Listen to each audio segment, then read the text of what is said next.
any time of the day or night.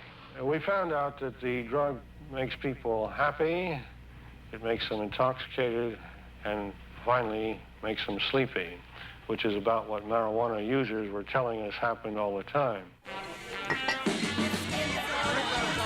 Hey, last call, folks. Drink it up. Oh, it's nice to see you, Bob. How's the wife, huh? Kids are okay? Good. That's right. Let's drink to tomorrow. Hell, let's drink to tonight. Hell, let's drink. It says right here that alcohol does more harm to your nervous system. Stop reading that underground trash and pay more attention to your homework.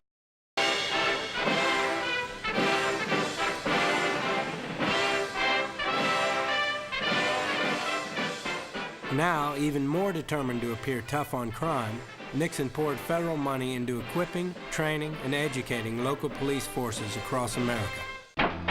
Police officer, open the door. Inside, everybody. Come on. 232, what's going on, please? Up right here.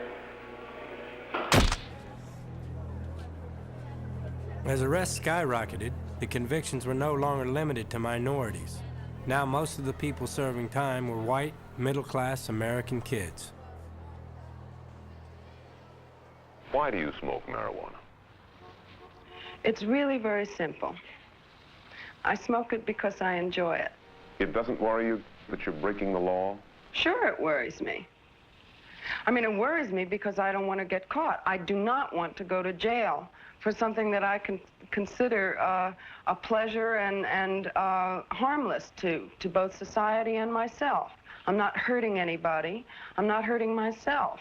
Why should I be punished for it? And you may see me today with a illegal smile. It don't cost very much, but it lasts a long while. Won't you please tell the man I didn't kill anyone? No, I'm just trying to have fun. When Don Crow was convicted of selling marijuana to an undercover agent, there seemed reason for hope. It was his first offense, after all, and the amount had been small, less than 1 ounce. But the jury saw its duty. Sentence, 50 years in prison. For Crow, 25 years old, newly returned from Vietnam, it was a bitter pill. I had the feeling that I was fighting for my country and for my fellow man. And it is kind of depressing to know that I should come back and be given 50 years for allegedly selling some a lid of marijuana. This is a Purple Heart that he received the first time that he was wounded. There is a mother's pride as Mrs. Crow recounts Don's military record, but it is hard for her, too. He loved his country, she says. He was a good boy. Well, we were naturally so proud of him when he was over there, and when he came back and all this happened, well, of course, I've just been heartbroken, and I think it is a little severe penalty. I don't think that a kid should have their entire future career blighted by having an arrest record for being caught in a room where marijuana was kept, or for smoking a joint of marijuana when they're a kid in college or a young kid. And that's exactly what happens. Everyone here seems to emphasize the kids. How can you communicate with them when they got flowers in their ears where they can't hear, and hair down to their hip pockets? The young person, other minority group members have a much greater chance of being arrested and are arrested. And if this continues, we're going to decimate the youthful population of America. That's exactly what's going to happen. If any one of us has a kid who's arrested, there's going to be an arrest for a narcotic violation on his record for the rest of his life. He can't go in the Peace Corps, he can't teach school, he can't be a cop. What's the difference if he committed murder? Do you have an arrest record? Fine, if he committed murder, he's harmed someone. Can any law be effective, especially a law dealing with marijuana, when there is so much controversy from so many eminent people? No law can be effective that actually that tries to regulate or legislate private morality. You can't make homosexual laws effective. You can't make. Could you pass a law that says it's a crime to masturbate? You couldn't enforce it. There's laws on the book that say thou shalt not fornicate either. And you wouldn't go around arresting kids for fornicating. I know you. law, You don't even know it's against the law. You're a hell of a law, as a matter of fact. Sex is illegal in most of America. Everything's illegal in America. You know, it's illegal, immoral, or fattening. It's that simple. I think we've come to somewhat of a conclusion here in that the law is not very effective. No, it's not. How can it be effective when you have 10,000 kids in one city are being arrested in 1 year? The law is not effective. As middle-class parents began asking, why is my kid in jail? More and more Americans began to feel that the problem was not marijuana, but marijuana laws. Support for reform of marijuana laws seemed to come from everywhere. Even federal officials agreed that harsh penalties were not working. A conservative estimate of persons in the United States, both juvenile and adult, who have used marijuana at least once is about 8 million and may go as high as 12 million. Can you imagine what would happen to the law enforcement and correction system of this country if each of these 12 million people had been caught by a policeman when smoking his first marijuana cigarette? The first place in which legal reforms can be made is in the removal of mandatory minimum penalties in all cases of drug abuse. Sensing the public's mood, Congress passed the Controlled Substances Act, which eliminated mandatory minimum sentences and reduced penalties for possession.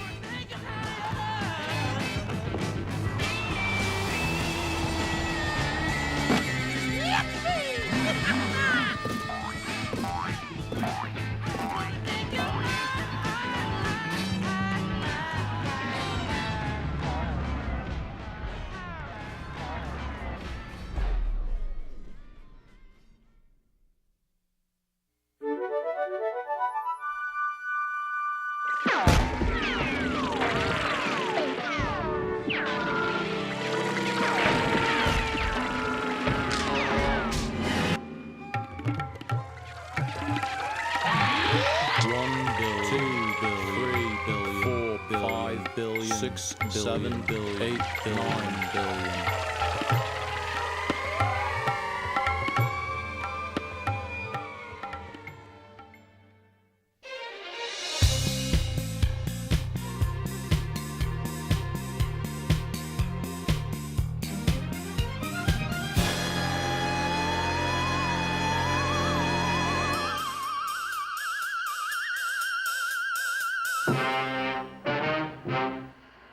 Is she dead? Not yet. This picture was taken at 10 p.m. The girl lived until midnight. Any questions? But I maintain the evidence against marijuana isn't in yet. Well, sir, will you concede that it might be as harmful as alcohol? Well, all right, but it's no worse. No, sir, I hope not. Because according to U.S. government figures, between 5 and 6 million people in this country are physically and mentally sick as a result of their use of alcohol. If marijuana possesses only half the potential of alcohol for violence, criminality, accidents, and social degradation, do we need pot?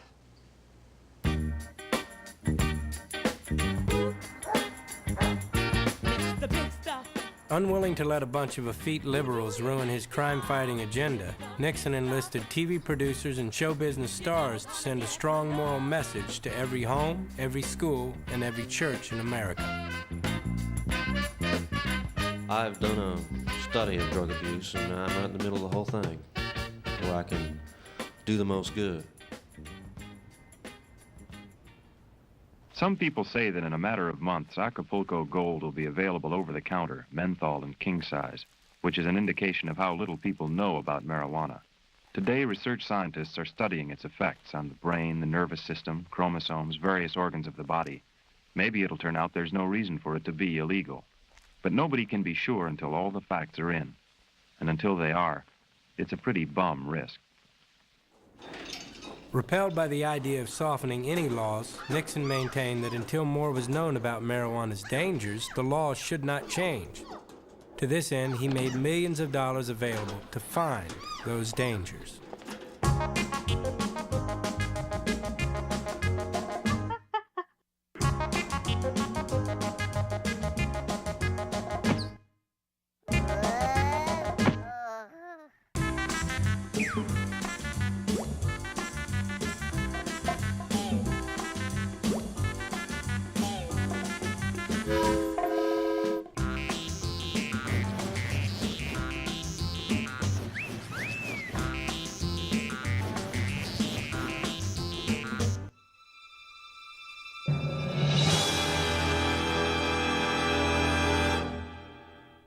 Many of us are concerned that a large percentage of our young people are breaking the law by smoking marijuana.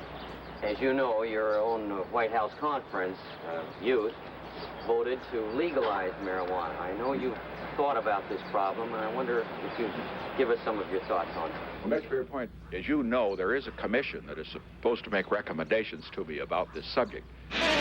The recommendation of the Commission in its first report is that we do not feel that private use or private possession in one's own home should have the stigma of criminalization, that people who experiment should not be criminalized for that particular behavior. The Presidential Commission's report on marijuana found marijuana use in and of itself did not cause crime. Current laws against grass led to selective prosecution, and the police were suspected of using these laws to arrest people with objectionable hairstyles, skin color, or politics. The enormous cost of trying to enforce laws against marijuana overwhelmingly outweighed any deterrent value of these laws. The Commission had conducted the most comprehensive and highly publicized study of marijuana ever done. Furious, Nixon tossed it in a wastebasket without ever reading it.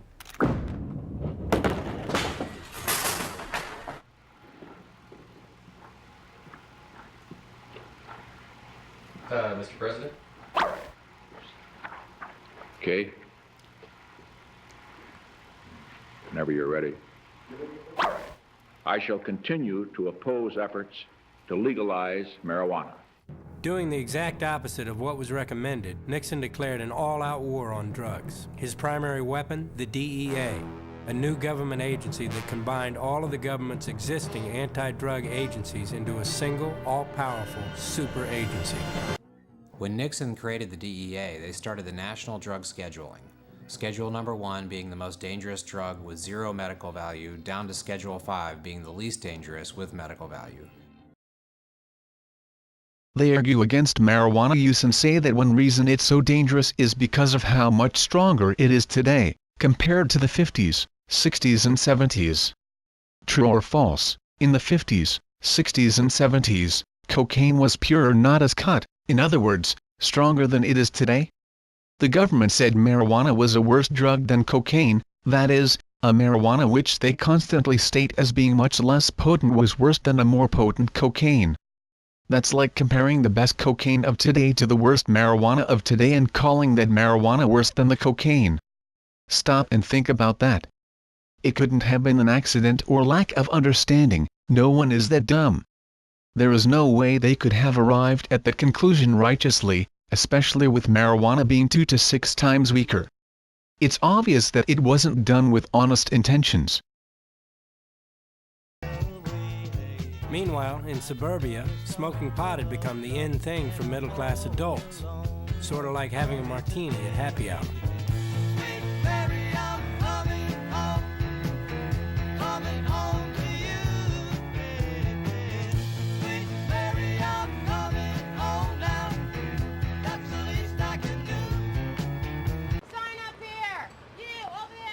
As smoking marijuana became increasingly mainstream, pro-pot activists began organizing support for decriminalization.